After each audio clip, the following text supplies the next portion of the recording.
J'aime bien croire aux histoires auxquelles on ne croit pas d'habitude parce que sinon on s'ennuie vite. C'est comme quand on est enfant et qu'on croit à des choses qui n'existent pas, comme le Père Noël. Et puis si on décide très fort que ça existe, ça fait du bien parfois. Biarritz, été 1960.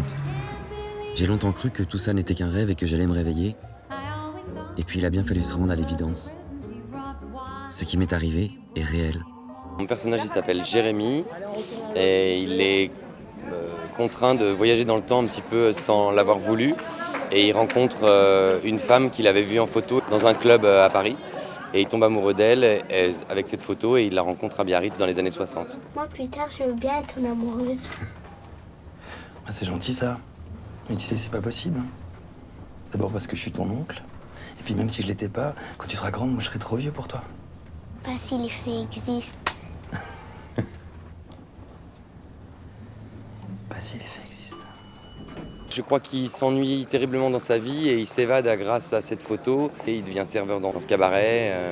Et là, il commence à se retrouver comme un poisson dans l'eau.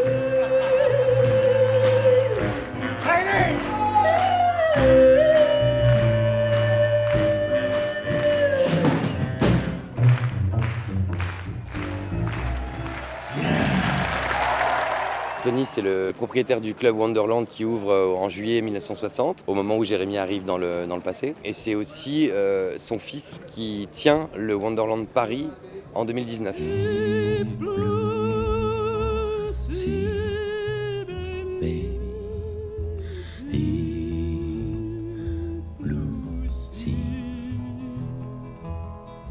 Alice est mystérieuse évidemment, elle cache un secret que Jérémy va essayer de déchiffrer. Et Jérémy il cache le secret d'être un voyageur dans le temps.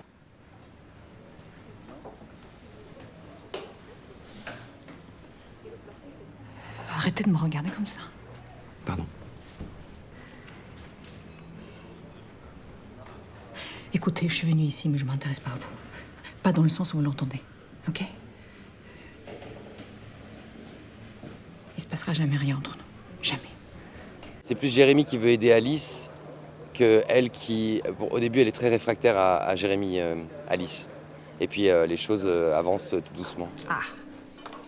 Eh oui, un jeune homme étrange et mystérieux que tu ne connais pas encore. Bien sûr. Étrange et mystérieux. Non, mais te moque pas, oui. Un jeune homme qui entrera bientôt dans ta vie et qui te regardera comme personne ne t'a jamais regardé. Il sera très amoureux de toi, tu seras très attiré par lui. Mais attention, alors cette carte annonce clairement la couleur un amour dangereux. Margaret, c'est une écrivaine française qui a vécu au Canada et qui cache aussi un secret. Et il va réussir à prouver à Margaret qu'il a voyagé dans le temps en lui délivrant ce secret parce qu'il l'a su dans les années 2019. C'est grisant de se dire qu'on peut avoir ce pouvoir-là. Jérémy, dans ce cas-là, il l'utilise à des fins pour sauver quelqu'un. Mais ça pourrait être pour toute autre chose. Donc non, je trouve ça assez chouette, ça dépend de ce qu'on en fait. I couldn't sleep. I wouldn't sleep. Then love came and told me. Le côté mini-série, pour moi, c'est comme un film de 5 heures, quoi. Il y a un petit peu de sombre, mais il y a quand même une histoire d'amour très romanesque, des décors magnifiques, beaucoup de glamour, les années 60, le surf, les clubs, les robes, les musiques.